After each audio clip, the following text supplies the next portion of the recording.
hari ababesha ngo abamarayika bavuye mu ijuru baraza batoranya abakobwa bo mu isi. Ndi gukosora aho hantu nyabona. Marayika ntabwo yarongora umukobwa ngo babyare umwana, kandi inkomoko yo kwirabura ntabwo ari umuvumo ya nkuko bamwe babitekereza. Ahubwo inkomoko yo kwirabura ni inzara n'izuba. Witeka umva gusenga kwanje, gutaka kwanje kukugereho, gusenga kwanje gushimwa imbere yawe, kumubavu no kumanika amaboko yanje kube nk'igitambo cya nimugoroba. Hari abaje uyu munsi wa none ari ubwa mbere kugira ngo mbibutse ibyo turi kwigaho. Inyigisho zacu zifite ingingo 17. Twaganiriye kuva kwa kabiri, twaganiriye ku ngingo ya mbere itwereka ijuru riba, dusoza umunsi w'ejo dutangira ingingo ya kabiri. Noneho rero ingingo ya kabiri ni ibihe 7 Imana yageneye isi. Ingingo ya gatatu ni ibyumweru 70 ubuhanuzi bwabyo. Ingingo ya kane ni ibimenyetso biranga iminsi y'imperuka. Ingingo ya gatanu narababwiye ngo tuzaganira ku rupfu. Ingingo ya gatandatu narababwiye ngo tuzaganira ibihe byo hagati. Nuvuga ngo hagati yo gupfa no kuzuka habiki, haba ibintu byinshi. None ingingo ya 7 twavuze ko Yesu azagaruka. Ingingo ya 8 tuvuga ko abera bazazuka, niwe uzabanza gutunguka mu kirere, abera bazuki. None ingingo ya 9 habe kuzamurwa kw'itorero. Ingingo ya 10 haba umurage w'abera bazahembwa iki, no tuzaganira ku ngororano. Ingingo ya 11 tuzaganira icyumweru cya 70 gisoza ibyumweru 69. Ya myaka 3 mu ijuru no ku isi, ya myaka 3 mu ijuru no ku isi. None ingingo ya 12 tuzaganira ku bahamya 2. Ingingo ya 13 tuzakomoza kuri Isirayeli nk'ubwoko bw'Imana. Ingingo ya 14 nibwo tuzaganira ku ngoma y'imyaka 1000. Ingingo ya 15 tuzaganira ku muzuko w'abanyabyaha. Ingingo ya 16 tuzaganira ku murage w'abanyabyaha. Noneho dusozereze ku ngoma y'iteka, ariyo ngingo ya 17. Abaje uyu munsi nibyo turi kuvugaho kugira ngo mumenye ko iyo tuvuga. Twatangiye ingingo rero ya 2, ibihe 7 Imana yageneye isi. Twaganiriye igihe cy'ubuziranenge, kirakurikirwa n'igihe cy'umutimanama, kirakurikirwa n'igihe cy'ubutegetsi bw'abantu, kirakurikirwa n'igihe cy'amasezerano, kirakurikirwa n'igihe cy'amategeko, kirakurikirwa n'igihe cy'ubuntu, kirakurikirwa n'ingoma y'imyaka 1000 bita millennium, nayo izasoza ku ngoma y'iteka. Ni ibihe 7. Ibyo bihe 7 Imana yageneye isi, icyo biduhesha kumenya ni iki ngiki, ni ukureba ubutwari bari abakurambere bacu bagize, bari bubatse imbago z'ibyo bihe, tukareba ubutwari bagize, ariko tugakomoza no ku ntege nke bagize. Kuba turi mu rugendo, tukareba ubutwari bagize, tukareba n'intege nke bagiye bagira, kugira ngo nawe winire wisuzume, ese ziriya ntege nke za Adamu ntabwo nanjye zishobora kumfata, ziriya ntege nke za Nowa ntabwo zamfata, ziriya ntege nke za Aburahamu ntabwo zankoraho, ziriya ntege nke za Mose ntabwo zankoraho. Kugira ngo turusheho kwisuzuma, turebe natwe ko turi mu rugendo. Iyo umuntu yakoze icyaha haba hari igihano giteguwe, ariko igihano cy'Imana cyateguwe n'Imana ntabwo gisibanganya imbabazi. Ariko twitonde, imbabazi nazo ntabwo zisibanganya urubanza. Narizo mpamvu Pawulo yaravuze mu Baroma 6 umurongo wa 1 yaravuze ngo mbese dukora ibyaha kugira ngo ubuntu bw'Imana busage, ngo reka da, ubuntu bw'Imana burahari, ariko wikorera icyaha ubwende. Ariko niba hari abakozi ibyaha, Yohana ya 1:2 umurongo waho wa 1 kugeza kwa 3 haravuga ngo dufite umurengezi, niwe Yesu Kristo ukiranuka, udusabira ku Mana, kandi niwe mpongano yacu twese. Ntabwo ari twe gusa, ijambo ry'Imana avuga ngo niyo abari mu isi bose. Imana yari ishaka ko twese tuja mu bwami bwayo. Bwana sifiwe. Some Itangiriro 6.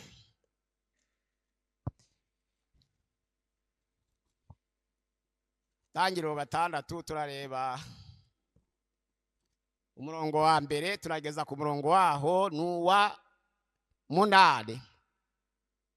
Itangiriro 6 umurongo waho nuwa mbere turageza ku wa 8.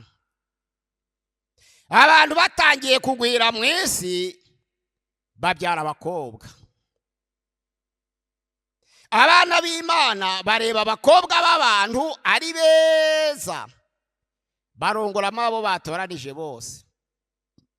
Uwiteka aravuga ati, umwuka wanjye ntazahora aruhanya n'abantu iteka ryose, kuko ari abantu b'umubiri.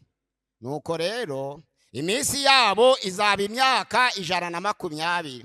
Muri iyo minsi abantu barebare banini bari mu isi no mu gihe cyo hanyuma, abana b'Imana bamaze kurongora abakobwa b'abantu babyarana nabo abana, aribo za ntwari za kera zari birangirire.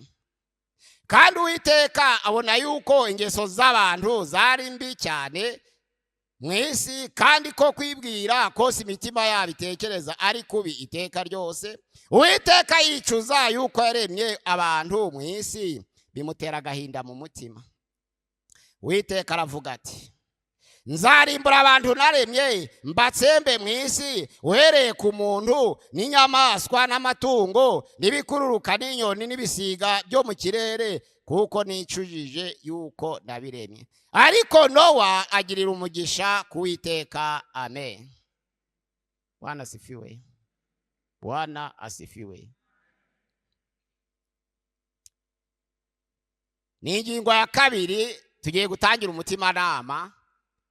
Twaganiriye ku buziranenge mu ngobyi ya Edeni. Twavuze ko Imana yaremeye umuntu kurama iteka ryose. Ingaruka y'icyaha niyo yagabanije imyaka yo kurama. Ingobyi ya Edeni ni amahoro. Ingobyi ya Edeni ni ukudapfa. Ingobyi ya Edeni irimo kurya no gukora. Ingobyi ya Edeni ni ingobyi y'ubuziranenge. Ariko Adamu amaze gukora icyaha, ibiza byose byirunda ku mwana w'umuntu. Narizo mpamvu byabaye ngombwa ngo tuganire ni gute aba bantu babayeho, kuko ni urugendo. Itorero barababwiye ngo ryabayeho ku munsi wa Pentekote. Oya, byavutse ahubwo ku munsi wa Pentekote. Hari abitiranya kubaho no kuvuka. Kubaho no, itorero ryavutse ku munsi wa Pentekote, ariko ntabwo ryabayeho ku munsi wa Pentekote.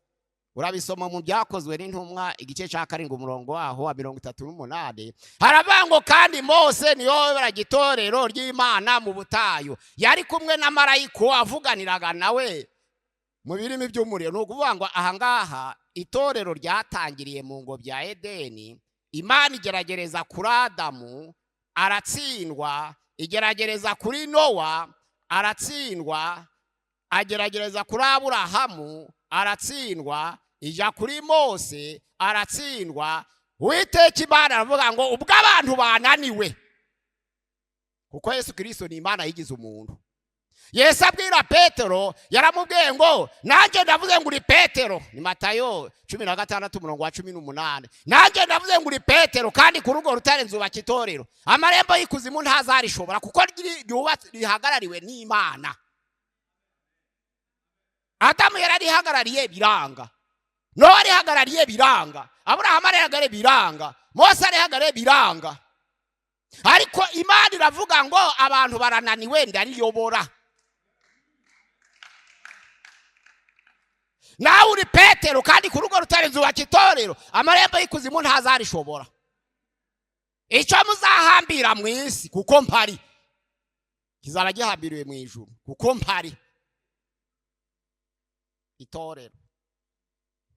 Aburahamu rero yagize intege nke, Adamu yagize intege nke, Nowa yagize intege nke, Mose, abakurambere bacu bose bagize intege nke. Kugira intege nke ntabwo bisobanura kurimbuka. Mwe kwitiranya kurimbuka no kugira intege nke. Natwe turi abanyantege nke, ariko ntabwo ariko kurimbuka. Oya, Adamu yishe itegeko ry'Imana.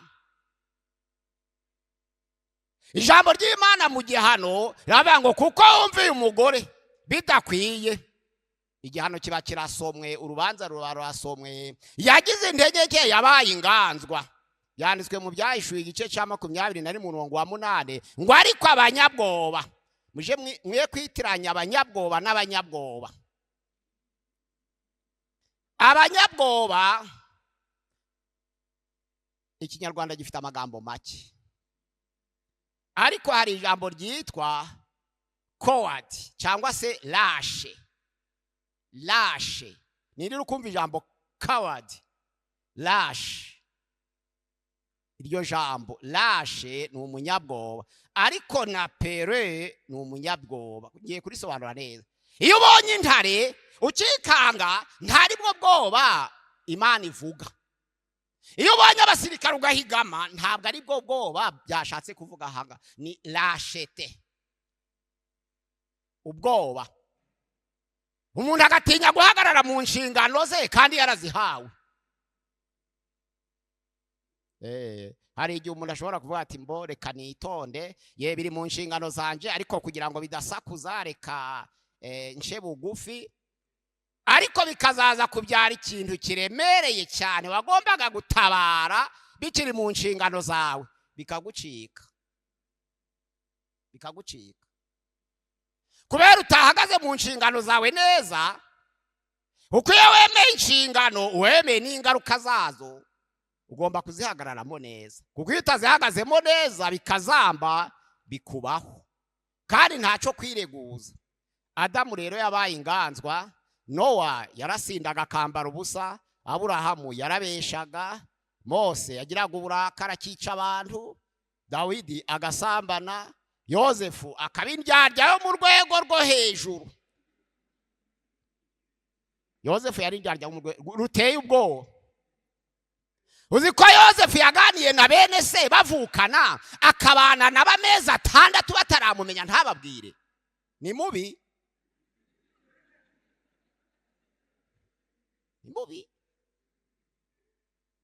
Ariko iriya kamere ni ukugira ngo twisuzume. Buri wese agira urugingo ruriho kamere, rwahambiriho kamere.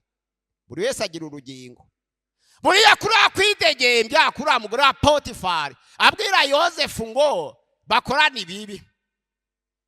Iyo yibesha akabibwira Dawidi,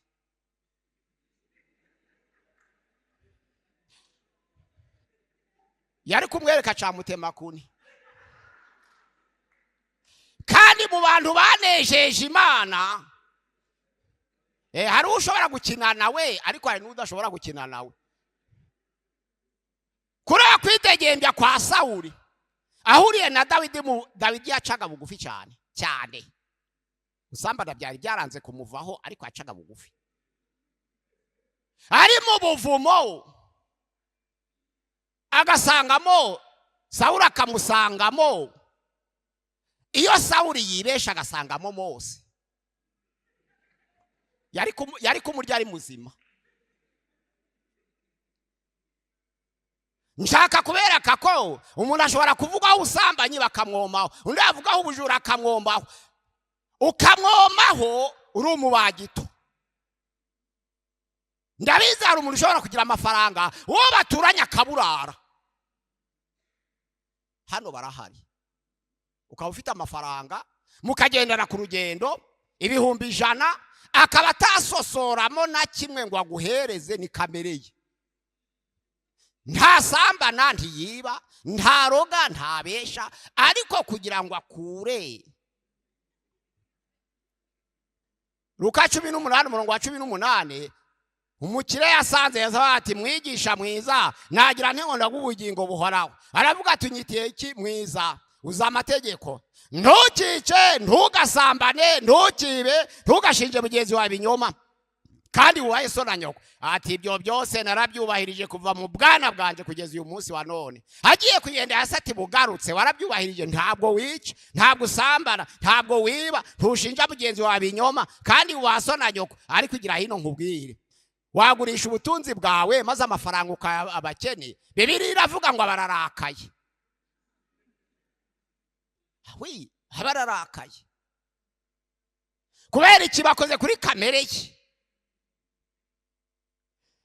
twe turi abakristo rero nshaka kubabwira ko iyo umuntu akijijwe hari ikintu cyitwa extirpation. Hari ibintu byisha abantu mu bukristo cyitwa extirpation, ikintu cyitwa legalisme, ikintu cyitwa ascetisme. No kuvuga ngo extirpation n'abantu bigisha ko iyo umuntu akijijwe ari muri Yesu Kristo aba yabaye icyaremwe gisha. Icyo cyatandukana na kamere. Ntabwo ari Bibiliya ibivuga. Ntabwo ari Bibiliya ibivuga. Bibiliya iravuga ngo iyo umaze gukizwa ukaba muri Yesu Kristo Imana iguha imbaraga ugategeka kamere. Ariko ntabwo ikuvamo. Subiremo Abaroma igice cya 8 umurongo waho wa 8 avangwe erega abari mu butware bwa kamere ntabwo bishoboka ko banezeza Imana. Bisobanura ngo kamere y'umuntu ntabwo igendera muri extirpation. Ntabwo umuntu akizwa ngo atandukane na kamere, ahubwo umuntu arakizwa agategeka kamere. Niko kunesha kwe kayitegeka. Umubyeyi umwe yarasengaga cyane hariya ku Kabaya, umushumba arahazi ku Kabaya. Unyuze ku kadirisha harya ku Kabaya kuri paruwase ya Kabaya urahabona. Hari umubyeyi wasengaga cyane naramuzi, ntabwo ndamuvugize, narasengaga cyane, yakoranaga na muja.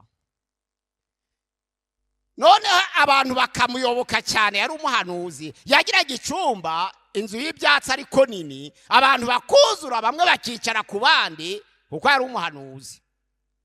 Ariko bwaje kwira umushumba kaza ati harimo abagabo, harimo abasore, harimo abakobwa, kandi abo bagabo si abagabo babo bagore. None umbabarire, abakobwa bafata inzu yabo amazu arahari, abahungu inzu yabo amazu arahari, abagore nabo inzu yabo amazu arahari, abagabo nabo inzu yabo irari cyangwa basigara aho ngaho. Ariko ntabwo nshaka ko abakobwa n'abahungu barara mu cyumba hamwe, ntabwo nshaka ko abagabo n'abagore atari abagore babo barara mu cyumba hamwe. Umuhanuzi rero koma shetani katika jina Yesu toka tu. Iyo umuntu akijijwe ntabwo wongera kumushakiraho kamere, ntabwo wongera gushakira aba ni amatara yazimye pu. Abari mu cyumba baramushigikira bati nibyo koko umuntu ukijijwe barongera kumushakiraho kamere bati, kuko amasengesho bose bashigikiye umukuru wabo. Umushumba aratinya aragenda, bagasenga impano. Haba saa 2 bagatangira gusinzira, umwe aryama kundi, ndaryama kundi. Hagiye guhita amezi 3 nta mukobwa wari udatwise, nta mugore w'umupfakazi wari udatwise. Araza arabya ati twavuze ngo iki, ntabwo watubwiye ngo kamere yarapfuye ngo mureke abahungu n'abakobwa baryame hamwe, ntabwo ariko yavuze. Aramwaragurika nyine, ijambo ry'umushumba ribona gukomera. Intambara ikomeye mu itorero hagati y'ubuyobozi n'amasengesho n'intambara. Ibintu byubaka itorero nibyo bigira imbaraga mu ntambara. Ikintu cyubaka itorero kurusha ibindi n'amasengesho, ariko niyo abamo intambara zikomeye. Icya kabiri kigira intambara ni korari. Icya gatatu kigira intambara ni umuntu wize Bibiliya mukamwimakazi. Abo bantu batatu kugira ngo umushumba azabarokoke: umuyobozi w'abanyamasengesho, umuyobozi wa korari, umuntu wize Bibiliya. Abo bantu barwanya itorero, kandi iyo bafashwe, iyo batunganijwe nibo baryubaka, ariko nibo barisenya. Icyambere, umuhanuzi agenda yirarira ngo arusha umushumba kureba kure. Umuririmbyi akavuga ati ndusha umushumba amafaranga. Bose bagahata.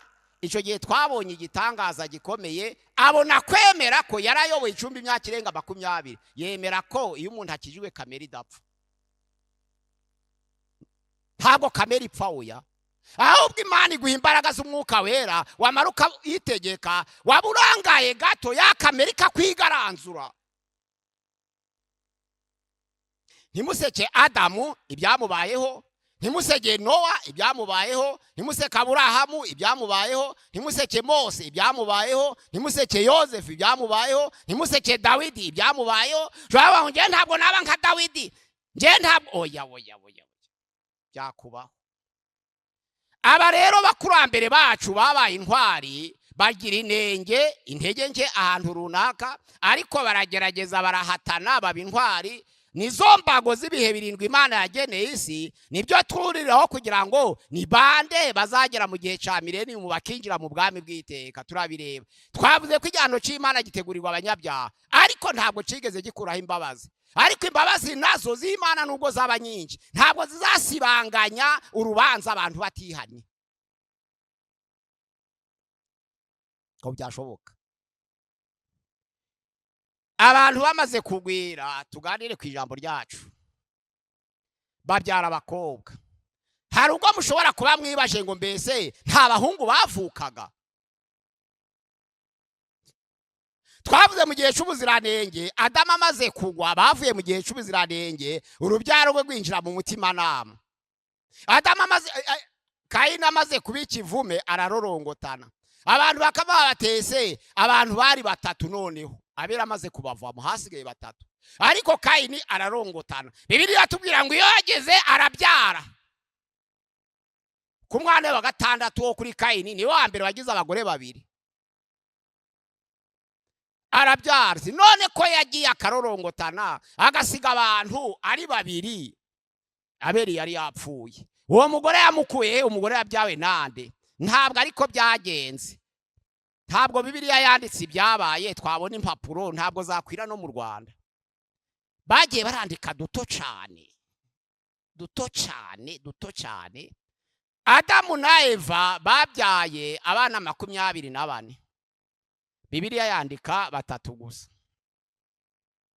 Kandi abo Adamu na Eva babyaye barimo abakobwa n'abahungu. Isezerano ry'Uwiteka ni ukubyara umuhungu ukamubyarira umugore, ukabyara umuhungu ukamubyarira umugore, ukabyara umuhungu ukamubyarira umugore. Kayini yararorongotanye aragaruka ashikira muri bashiki be. Aho nta kibazo, niko byari byubatse. Ashikire muri bashiki be, Imana ibonye amarira ya Adamu na Eva, baravuga ngo babuze Abeli, bafite agahinda, ibashumvusha umwanya witwa Seti. Mu Kinyarwanda Seti, umuntu witwa Seti yitwa Shumbusho, ni mu Giheburayo. Seti ni Shumbusho mu Kinyarwanda. Yari uwo kugira ngo imuhoza amarira ku bwa Abeli wagiye, ariko noneho Adamu na Eva ntibahagaze kubyara, barakomeje barabyara abakobwa n'abahungu, ariko urupfu rwari rwaje. Twavuze hano gutegeka ibikururuka n'ibiguruka. Icyo gihe nababwiye ko mu buziranenge inzoka yaragurukaga. Inzoka yaje mu bikururuka nyuma y'icyaha, ariko yo yaragurukaga. Gukururuka kw'inzoka ni igihano. Ijambo ry'Imana ravuga ngo kuko akoze ibyo uzaje ugenda ukuruzinda, kiba kibaye igihano, ariko inzoka yaragurukaga. Bamaze kugwira babyara abakobwa, babyaye n'abahungu, ariko icyatumye bavuga ngo babyara abakobwa nuko abakobwa ariyo nzira Satani yaremye mbere yo kugira ngo igere ku mwana w'umuntu. Yanyuze kuri Eva, biza gufata Adamu, birahanandura. Nizo mpamvu bavuze ngo babyara abakobwa. Abana b'Imana baritegereza. Bibiliya itubwira abana b'Imana b'ubwoko butatu. Yohana ubutumwa bwiza gice cya 1 umurongo wa 12 haravuga ngo ariko abamwemeye bose bakizera izina rye yabaye ubushobozi bwo kwitwa abana b'Imana. Abo ni abakristo ni itorero. Ariko usomye muri Yobu, version ya France kura, muri Yobu igice cya 1 umurongo wa 6 cyangwa igice cya 2 umurongo wa 1 harabanga ubw'abana b'Imana bajaga gushengerera Uwiteka, Satani nawe aza hagati yabo. Uwiteka baza Satani ngo Sata uraturuka? Ati ndaturuka mu isi no kwizeramo, ariko amboneye umugaragu wanje yuko ari umukiranutsi utunganye kandi wirinde ibibi. Yakomeje gukiranuka kwe n'ubu nubwo anteye kumugirira nabi. Satani aganira n'Imana. Hari ubwo abana b'Imana bazagushengerera Uwiteka, mu zindi za version bavuze le fils de Dieu, ariko ahandi ni les anges. Nuvuga ngo abana b'Imana isinda rya kabiri ni abamarayika. abana b'Imana ba mbere ni twe nk'itorero, abana b'Imana ba kabiri ni abamarayika, ntabwo aribo bavugwa muri iki gice cya 6 tugiye gusobanura. Abana b'Imana, Kayini yagiraga umutima mubi, agiye kubyara abyara abakobwa beza batigeze babaho ariko bafite umutima mubi. Seti nawe arongora mushiki we, abyarana nawe abakobwa n'abahungu b'abahungu ba Seti, kuko Seti yari shumbusho nk'abiri, aja mu ruhande rw'abakiranutsi bamwita ngo ababyaye n'abana b'Imana. Uwiteka arihanangiriza urubyaro rwa Seti ngo bariya ni abagome, bariya ni ibivume, ntimukabajemo, ariko bitegereje ubwiza bwabo. Hari igihe Imana itakwima byose, ukaba mwiza ariko ukagira umutima mubi. Nawe kugira ngo wirwaneho wihonge, wabona uri mubi kushusho ugaca bugufi.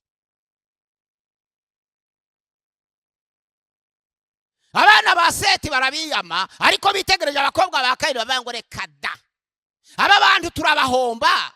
Harya nta buryo umuntu yaba ari umwana w'Imana akazana umupagani akamusengera akamuhindura, ariko ubwiza ntibucika umuntu. Abahungu b'abapantekote batariko, narebye muri ADPR, narebye nsanga nta mukobwa umbereye, ariko nabonye umwisilamukazi, nabonye umudivantiste, nta kwasa afite ubwiza wagira ngo yariremye. Harya ko dufite doctrine yitwa amaviology, hari doctrine yitwa amaviology abapantekote bakoresha, bango uwananiranye nzapfukama nsenge Imana imuhindure mu izina rya Yesu. Maviology, nzapfukama base musengere, akagenda akazana umudivantiste ari umupantekote, akibwira ngo azamwigisha, yamara kumuzana ahubwo wa mukobwa akamwigisha. Umupantekote yakwigisha umudive, pantekote yakwigisha umwisilamu koko? Yabonye ubwiza bwe buramukurura. Abana ba Seti bareba ubwiza bw'abakobwa ba Kayini, barabati ntaco, n'abanyapagani, n'abagome, turabashikira tubarongore, ariko turabahereka Imana. Natwe nk'abana b'Imana turabigisha buhoro buhoro bahinduke, maze tuzabe urubyaro rw'Imana. Byarabananiye, babiroshemo barabarongora. Babakobwa ba Kayini n'ubwiza bwabo ahubwo babarusha imbaraga. Ijambo ry'Imana tuba ntabwo babaye abana b'Imana, babaye abana b'abantu. Uwiteka aravuga ngo umwana w'umuntu arananiranye. Imana ireba ko kwibwira kose umutima w'umuntu ari mu biteka ryose, bigeze igihe Imana yicuza impamvu yaremye umuntu ngo bimutera agahinda mu mutima. Uwiteka aravuga ngo nzarimbura abantu naremye bitewe n'iki n'ico kibazo cyo kwanga kumvira. Hari ababesha ngo abamarayika bavuye mu ijuru baraza batoranya abakobwa bo mwisi. Ndi gukosora aho hantu nyabona, marayika ntabwo yarongora umukobwa ngo babyara umwana. Abantu bize biology, hari ikintu cyitwa chromosome. Chromosome, umukobwa agomba kuba afite 23 n'umuhungu afite 23. Uko umuntu wese wuzuye afite 46 chromosome. Noneho gamete y'umugabo ifite 23, gamete y'umukobwa ikagira 23. Nuvuga ngo ku mwana wavutse umugabo amufite igice n'umugore amufite igice. Bene data, ntabwo abamarayika bagira chromosome. Icyo cyo ari ikintu cyitwa muri ministère de combat spirituel, les femmes de nuit, les femmes de nuit.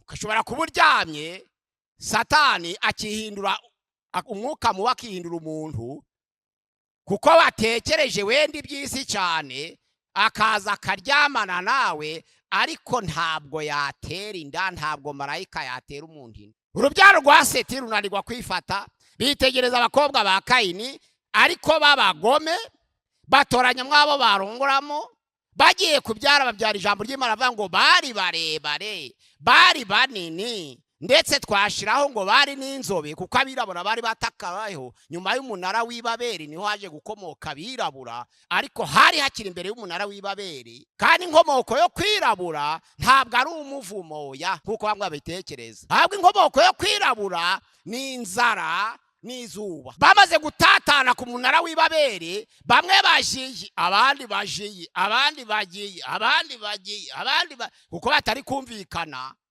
Abaganya hashushe hari ubushuhe n'izuba, bagenda baraburukara buhoro buhoro, bahura n'inzara. Iyo utagira icyo kurya ukicwa, izuba rigafatanya n'inzara. Reba uwo mwana uko yasa, kabyara umwana.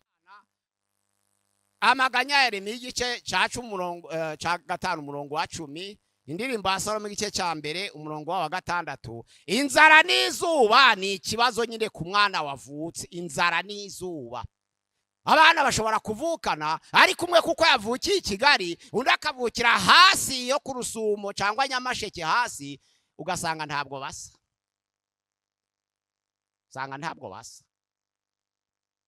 Kuko i Kigali yariye neza, yagize amahirwe abona ibyo kurya bihagije. Uwiyo hasi ntiyabona imvange, agize amahirwe abona ibijumba gusa. Ari inshuke bamuha ibijumba gusa.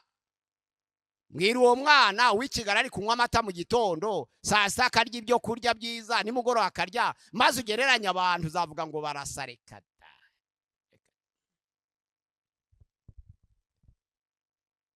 Uwiteka Imana aricuza. Ndavuga ngo abo bantu bari barebare, bari banini kandi bari inzobe, ariko ngo kwibwira kose imitima yabitekereza ari kubiteka ryose, Uwiteka bimutera agahinda mu mutima.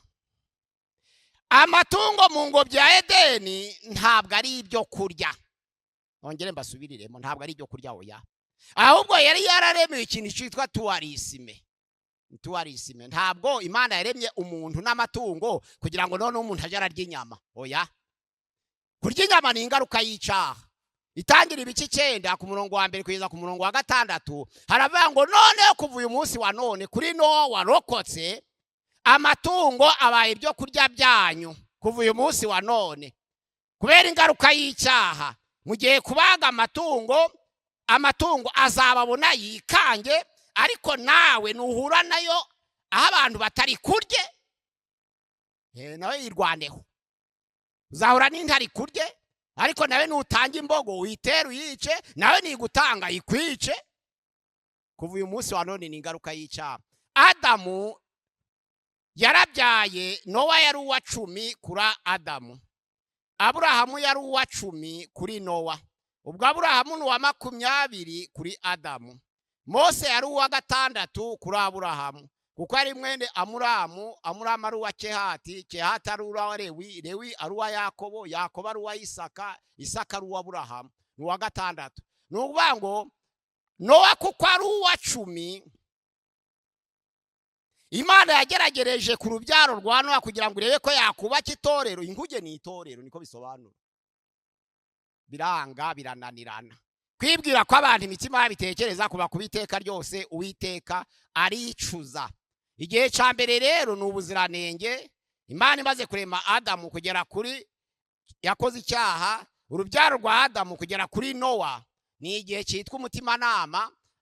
Imana ntiyongera kuganira n'umuntu, Imana itandukana n'umuntu iteka ryose burundu, asigara yiyoboza umutima we. Kuva kuri Nowa kugera kuri Aburahamu ni wabaye ikintu cy'umunara w'ibabere. Abantu baratekereza ubwibone, kandi Satani ikintu cya mbere abasha gushukisha abantu nico abanzaho, ni ukugira ngo wigereranye n'Imana.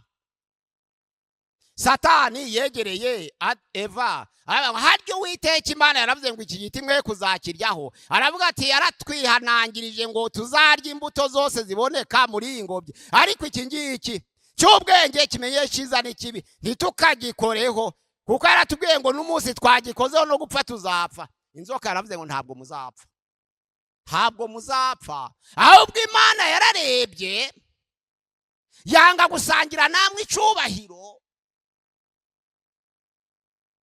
ishaka kwikubira, ibona ko nimuryaho amaso yanyu azahweza mukamenya icyiza n'ikibi. Imana ntishakira abakingira.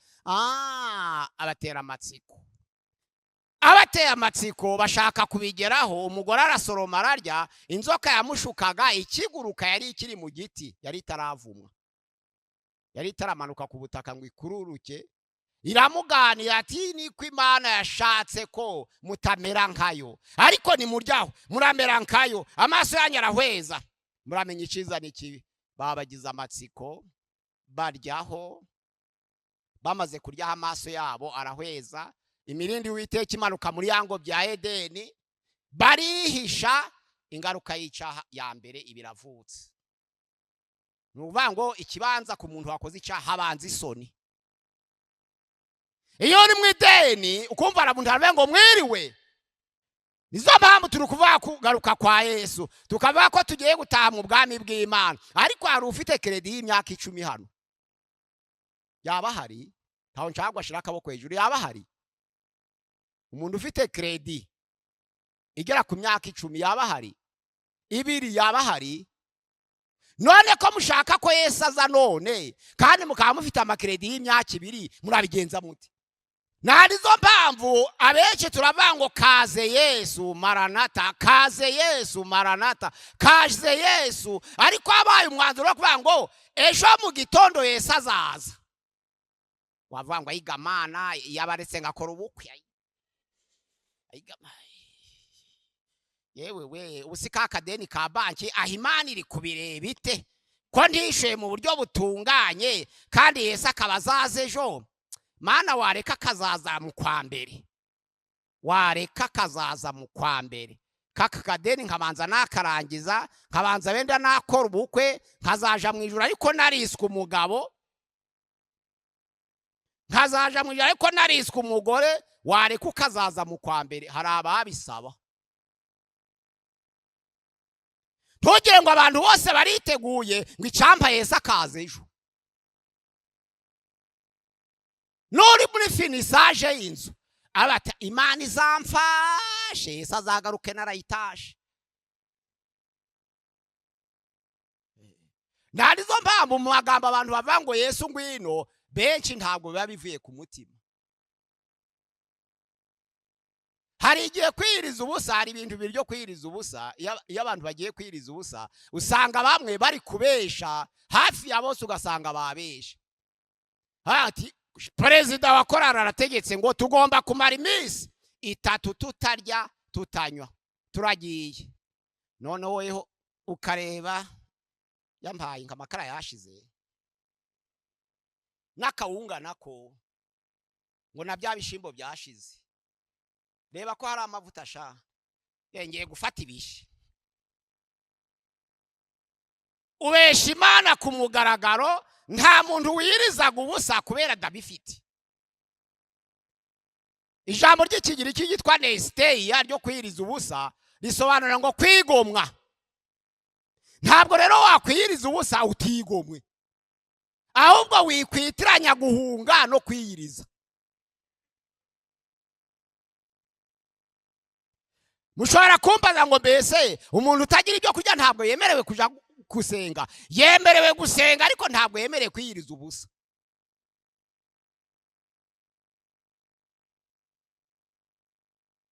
Hariho n'undi ugasanga agiye gusenga agafata iby'ingenzi, inyama mu kabati, amavuta mu kabati, fromage mu kabati, agakinga. Barangiza amasengesho agafungura idirisha, alo za nyama ntimuziteke ntaragera aho ngaho, alo na ya mata kandi ntimuyakoreho. Muranyumva? Uwo muntu nta mahano yakoze mu masengesho, ntabwo yagiye kwiyiriza. Ijambo ry'Imana ravuga ngo kwiriza ubusa kwawe kuzakubera umugisha, kuko abakozi bawe barira ibyo bataryaga. Yesaya 58. Umukozi wawe yanyoye amata atayanywagaho uhari, umukozi wawe yariye ku kanyama atakaryagaho uhari, umukozi wawe yariye ku mavuta atayakoragaho uhari. None akabati shimwa Mana, databuja urakiyiriza ubusa, Imana izaguha umugisha, uzahore wiyiriza ubusa, data buzahore, maze Imana iguhere umugisha naje nywa amata.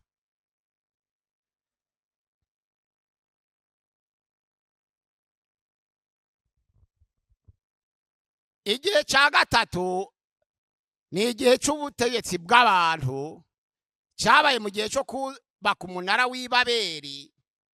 abantu baricarana baratekereza cya cyaha cyo kwigereranya, barategera ati harya Imana izagira ijuru yonyine, ntabwo twakubaka inzu tukayisangayo, natwe ririya juru tukarigabana.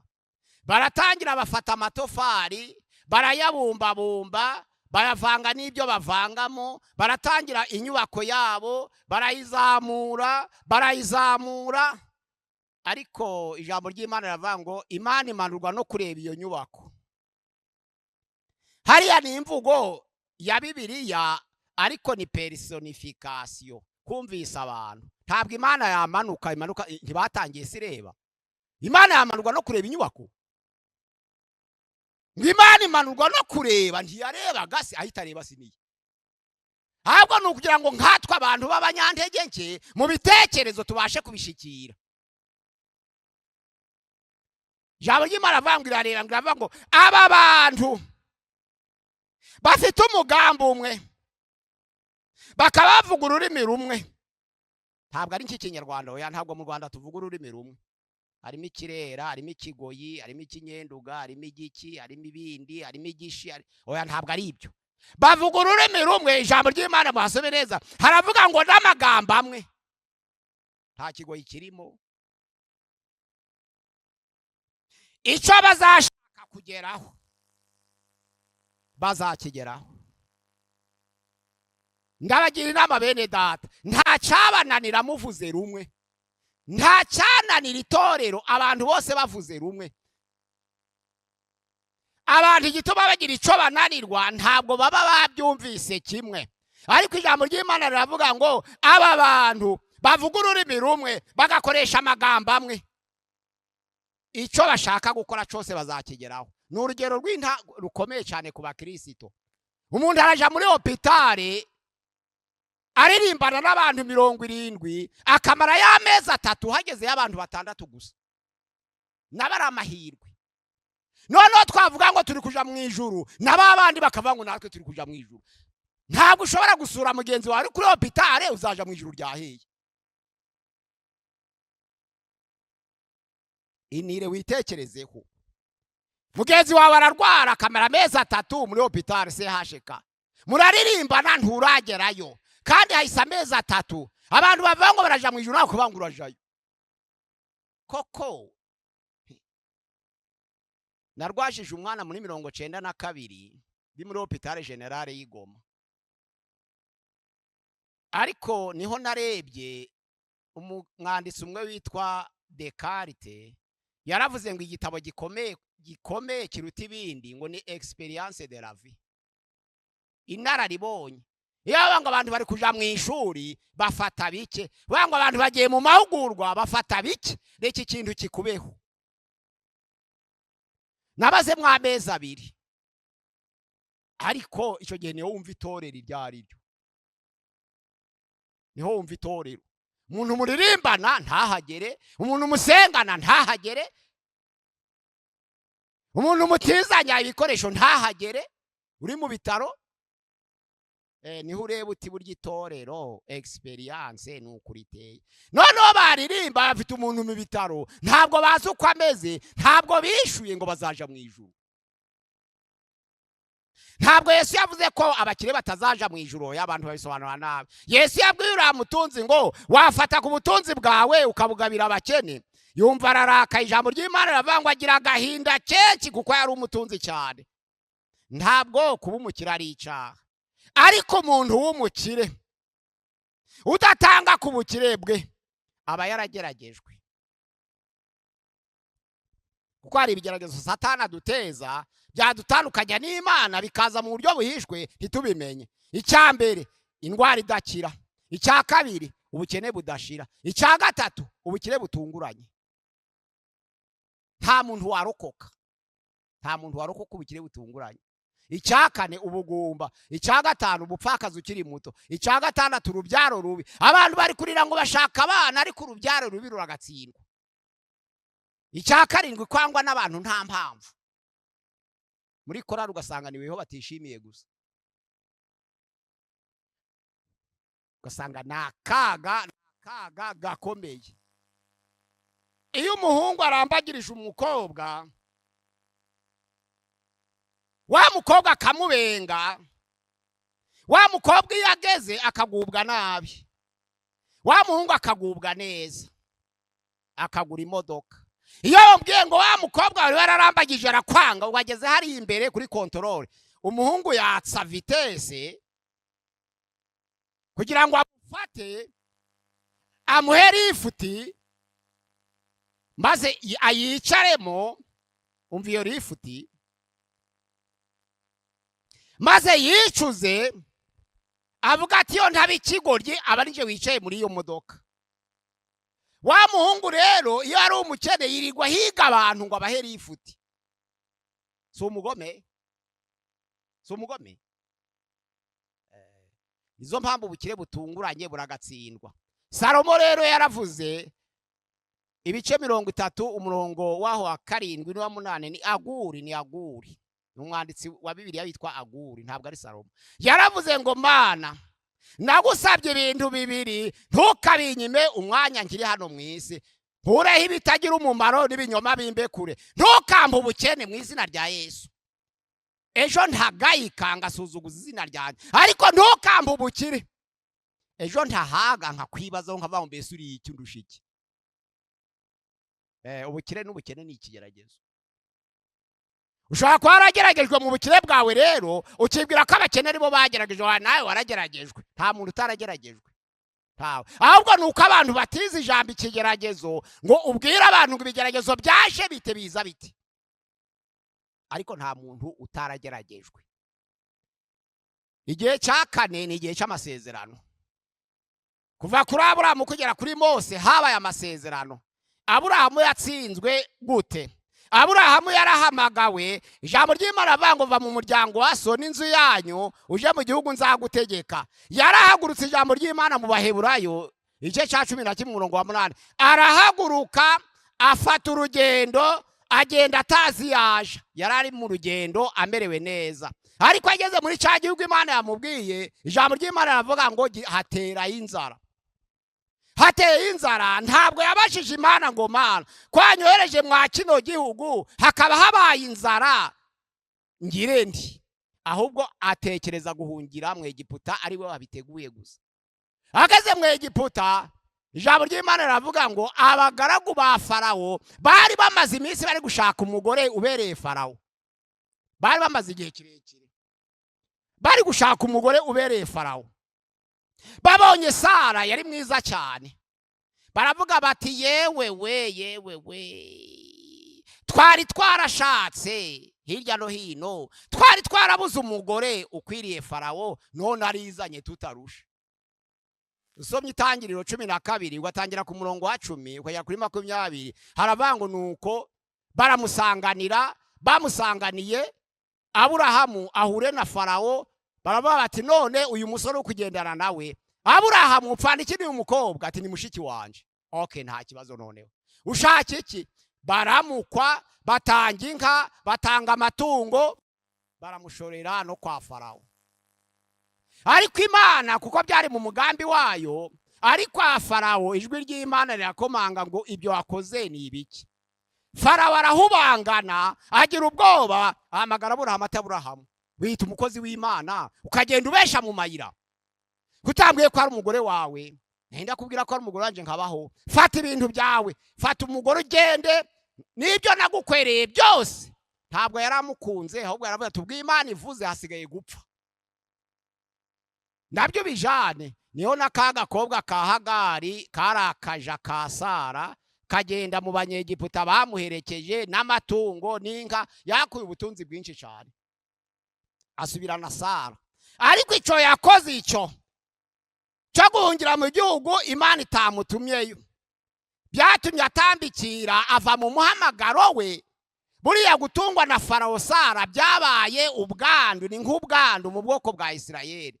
Abaheburayo bari ubwoko bw'umwimerere, ariko kugira ngo Aburahamu ahushe umuhamagaro aje kwa Farawo cabaye ikizinga gikomeye. Ariko ntabwo yatsinzwe, yagize intege nke, ntabwo yatsinzwe.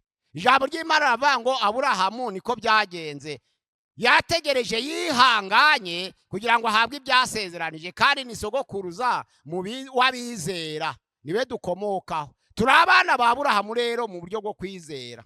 Yagize intege nke ni ukugira ngo turebereho gusa. Tuje ku gihe noneho cya gatanu, igihe cya Mose. Isaha zirageze, tugiye gusenga, tuzakomeza ejo. Isaha irageze, isaha irarangiye, ariko ndababwira ngo muje musabirana bene data. Nuwe na mwene so agize intege nke, ntabwo wemerewe kumuvuga, ahubwo wemerewe kumufasha. Kandi niba umuntu aje kugutabara akavuga ati wowe mpazi birego kubera ikibino wabikoze, ntabwo nemere kuvuga ngo naho wowe, kuko hari igihe ubwo umuntu utari kwiyo migendere yawe naho wowe, kuko nawe uwo mubana nawe abazi intege nke zawe. Ugiye ukabwira umuntu ngo wowe nkuziho ikintu, bavuze ngo nawe hari ico uba warumvise bati naho wowe. Adamu niba narabaye inganzwa, we no ntiwasinze. None se niba no warasinze, Aburahamu we ntiyabeshe. None se niba Aburahamu yarabeshe, Mose we ntiyishe. Abantu ugasanga bari guterana umupira, ahubwo ca bugufi nka Dawidi. Nibavuga ngo Dawidi upfukame. Niryo banga ryo kuja mu ijuru. Nta rindi banga ryo kuja mu ijuru. Uretse ngo mpazi birego watutse abantu, upfukame. Nababwiye ko mfite amasertifika 2. Sinababwiye. Ntabwo nibabwiye ko njewe natukanye nkabona amasertifika. Ndayafite mu rwego rwa localité no mu rwego rwa groupe ndayafite. Nakoze uwo mwuga ntarakizwa. Nkagutuka iminsi 2 ntasubiye mu gitutsi. Ariko Imana yarambabariye. Imana bango we ugapfukama, bakagusengera. Imana yacu yahabwa icubahiro. Witeka umva gusenga kwanje, gutaka kwanje kukugereho, gusenga kwanje gushimwa imbere yawe kumubavu, no kumanika amaboko yanje kube nk'igitambo cya nimugoroba.